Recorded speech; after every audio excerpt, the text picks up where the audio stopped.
They called it the Night of Silence. In December of 1950, somewhere along the frozen ridges near the Chosin Reservoir, an entire American battalion, nearly 200 men, vanished without a trace.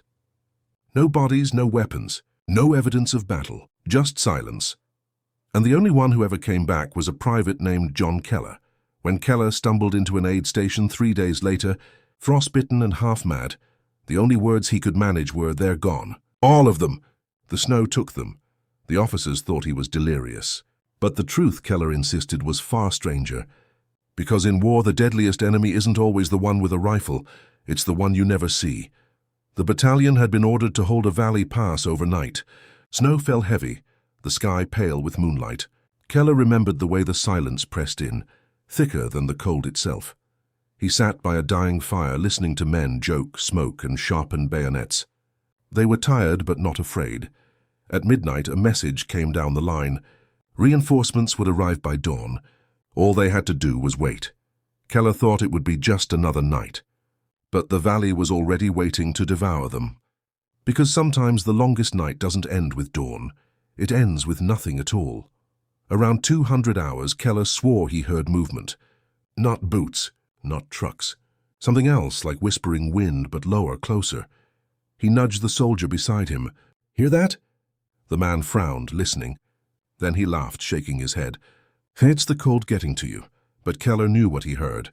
And hours later, when that same soldier's bedroll was found empty, he realized the whispers weren't in his head. Because soldiers vanish in war, but not without a sound, not without a struggle.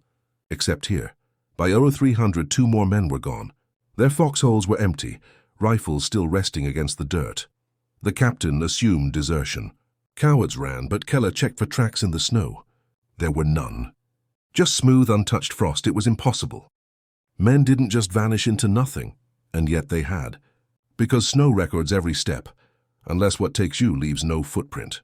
At 0330, Keller was ordered into a 3-man patrol to sweep the ridge. They moved quietly, breath fogging in the cold. After 10 minutes, one man stopped. "Did you hear that?" Keller froze. The whispers again, just beyond the trees. Then, in the blink of an eye, the soldier was gone. No scream, no struggle, just gone. Keller and the last man ran back to camp, terror burning through their veins. But when they returned, the camp was empty, every fire cold. Every foxhole deserted, 200 men gone. Because a battlefield never empties quietly, unless something empties it for you. Keller stumbled through the camp in shock, shouting names. No reply, just the soft hiss of falling snow. He found rifles stacked neatly, helmets resting on logs, even a half-eaten meal, steam still rising. It was as if the men had stood up in unison and walked into the night, but there were no tracks. Keller dropped to his knees, breath ragged, mind-breaking, and that's when he realized he wasn't alone. Because sometimes the silence isn't empty, it's listening. In the distance, the whispers grew louder. They weren't the wind anymore, they were voices, familiar voices. The missing soldiers were calling his name. "John, John, come with us." And as Keller turned, he swore he saw them. Dozens of silhouettes, pale and still, standing in the tree line, watching, waiting. John Keller's breath caught in his chest as the shapes swayed in the trees. They weren't moving forward, weren't retreating, just waiting. "Captain," he whispered out of habit, before remembering the captain was gone. Everyone was gone, the figures did not answer. Their silence was heavier than any gunfire. Then one of them lifted a hand, pale against the dark. It wasn't a wave. It was a beckoning. "John—" Keller stumbled backward, boots slipping on ice. He didn't blink, terrified that if he did, the silhouettes would vanish, or worse, be closer when his eyes opened again. Because in war, the most terrifying enemy isn't the one who shoots. It's the one who waits for you in silence. He forced himself to move, sprinting through the snow toward the far end of camp. His legs burned, lungs searing in the icy air. Behind him, the figures stood still, fading back into the tree line, as if they had never been there. Keller collapsed beside a row of foxholes, chest heaving. Rifles were propped neatly inside, ammunition untouched. It was as if 200 men had been called to formation and never returned. But Keller knew one truth. There was no trail. No tracks. Snow recorded everything. But here the snow was clean, untouched. Because snow can lie only if something forces it to forget. Desperate for warmth, Keller piled wood into a fire pit and struck a match. The flame flickered weakly, then sputtered out. He tried again, and again. The fire wouldn't catch. The matches were dry, the wood solid, but every flame died as if the air itself refused to let it live. Keller stared at the blackened wood, his heart pounding. The camp didn't want fire. The valley wanted cold, because when even fire refuses to burn, you realize the ground you stand on isn't yours anymore. At dawn, Keller forced himself to move. He packed rations, slung a rifle over his shoulder, and started toward the ridge. Every step crunched in the snow. Every sound echoed, but soon he realized there was another rhythm, a second set of footsteps. Always behind him, he spun, rifle raised, nothing. He walked again. Crunch, crunch, crunch, and then one more. He dropped to his knees, scanning the white horizon. No one, nothing, yet the footsteps were there. Because the most terrifying proof of being followed is when the tracks don't exist. By midday, Keller stumbled upon a trail of smoke rising from the valley floor. Hope surged in his chest, maybe survivors. He crept closer, rifle ready. There, huddled by a fire, were 3 men in American uniforms. Their faces were pale, eyes wide, lips blue. "Thank God," Keller whispered, rushing forward. But as he neared, his relief froze. The men weren't moving. The fire burned, but their bodies sat stiff, unmoving like mannequins. He circled them, horror clawing at his throat. They weren't breathing. Their eyes were glassy, unblinking, and yet their mouths opened in unison, whispering his name, John. Keller fled, heart hammering, because sometimes the dead don't lie still. They wait for you to join them. That night, Keller reached a frozen river cutting across the valley. The ice stretched wide, the current rushing black beneath it. He stepped carefully, boots sliding. Every creak of the ice felt like a death sentence. Halfway across, he froze. In the reflection of the ice below, he saw them, the missing battalion, standing behind him. Hundreds of pale faces staring up from the dark water, mouths open as if screaming silently. He spun around. The river was empty. No one there. But when he looked down again, their faces were closer. Keller bolted, sprinting across the ice, lungs screaming, refusing to look again. Because reflections don't lie. They show you the things the world hides. Exhausted, Keller collapsed near a rocky outcrop. Snow clung to his lashes, his body numb. He needed shelter. He dragged himself into a narrow cave, the walls dripping with ice. Inside, the air was warmer. Too warm. Deeper in the darkness, he saw light. Lanterns. He stumbled closer, heart pounding. There were packs stacked against the wall. American packs. Helmets, rifles. His battalion had been here. And then he saw it, etched into the stone walls. Faces. Hundreds of faces. Carved in grotesque detail, eyes hollow, mouths wide. His breath caught. The faces weren't random. They were his men. Because stone only holds what someone puts there, and someone had carved the dead before they were gone. Keller staggered back, eyes darting across the carvings. Every soldier. Every face. Then he saw one more carving, unfinished. It was his own. The chisel marks were fresh, stone dust still clinging to the wall. And from deeper in the cave, a voice whispered, "You're late." "John?" The whisper echoed down the stone tunnel, soft but certain. "You're late. John?" Keller's breath clouded in the air, his rifle trembling in his grip. He aimed into the black but saw nothing. His voice cracked. "Who's there?" Silence. Then the whisper again, this time behind him. We waited. Keller spun, flashlight beam slicing across frozen walls lined with faces. For a heartbeat. He swore one of the carved mouths moved, his skin crawled. He wasn't alone. Because when stone begins to speak, you realize the dead have not stayed dead. Deeper in, the cave glowed faintly with lantern light. Keller crept forward, boots crunching in gravel. His pulse thundered in his ears. At the center of the chamber sat rows of lanterns, all lit, flames burning steady despite the lack of oil. Around them were bedrolls, helmets, ration tins. All American issue. Keller dropped to his knees, picking up a canteen. It was warm. Recently used, but there was no one here. Because belongings can remain when men vanish, but warmth means they were never far. He tried to leave, retracing his steps to the cave's mouth. But as he turned, the sound of boots filled the passage. Dozens of boots, marching in unison. Keller pressed himself against the wall, rifle raised. The sound grew closer, closer.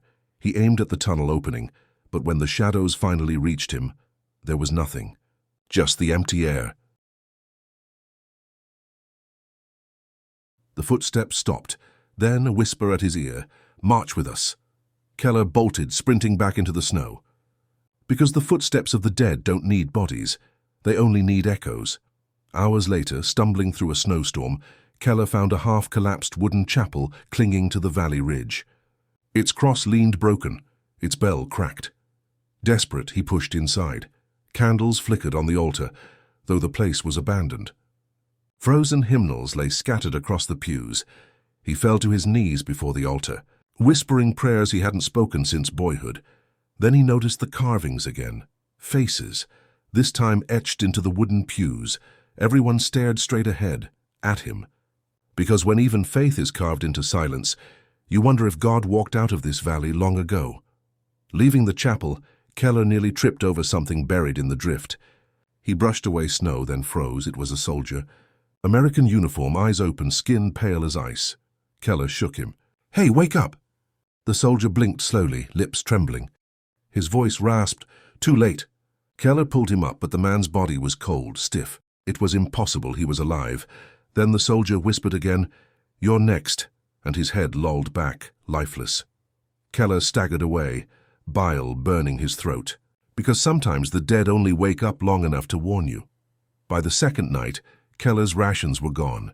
Hunger gnawed at him, thirst clawed his throat. The snowstorm howled, tearing at his body. He huddled against a tree, clutching his rifle, mind fraying. The whispers never stopped now. Sometimes they came from the tree line, sometimes from the snow beneath him, sometimes from inside his own head. "Join us. Warm, safe." Keller pressed his hands over his ears, but it didn't help. The valley wanted him. Because in silence, madness doesn't creep, it roars. At dawn, Keller stumbled into another clearing. His heart stopped. 200 soldiers stood in formation. His battalion. They faced him, row upon row, eyes wide, skin white as bone. Frost clung to their helmets, their rifles frozen in their hands, but none of them breathed. Still they whispered, "John." Keller dropped his rifle, falling to his knees. No, this isn't real." The captain stepped forward, lips blue, eyes dead. His voice rasped, "It's real enough.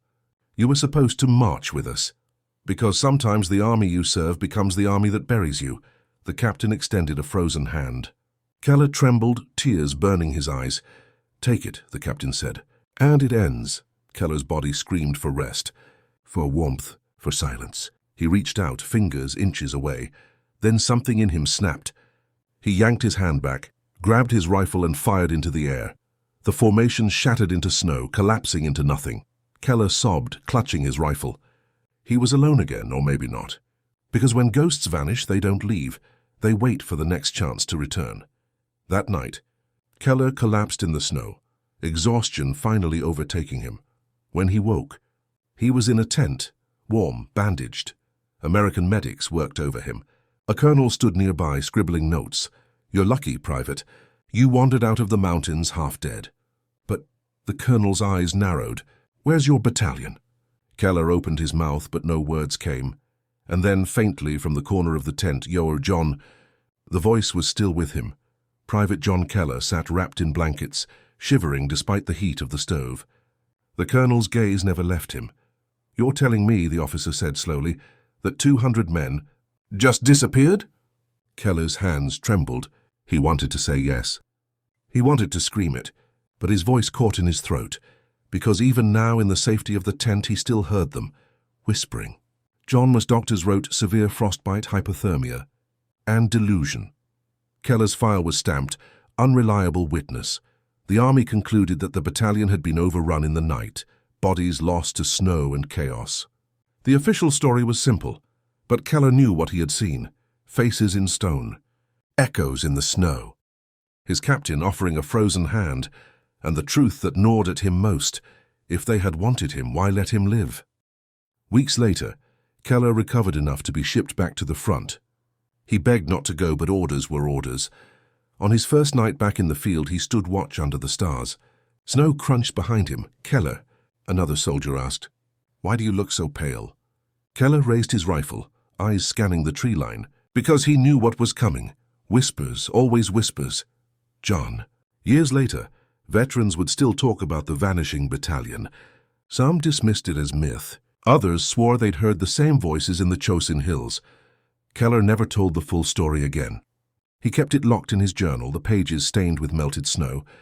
But one line stood out, written in his shaky hand. The snow doesn't bury them. It keeps them. And one day, it will want more. And so the question remains, what really happened in that valley? Did 200 men vanish into the snow? Or did the snow itself remember them, waiting for the next soldier to step too far into silence? Because sometimes war doesn't just take lives, it keeps them. If this story left you speechless, don't let it vanish like the battalion. Subscribe to the Soldier's Journal for more untold war stories. Like the video if you believe their courage and their mystery deserves to be remembered. And comment below, what do you think happened that night? Because every answer only leads to more questions.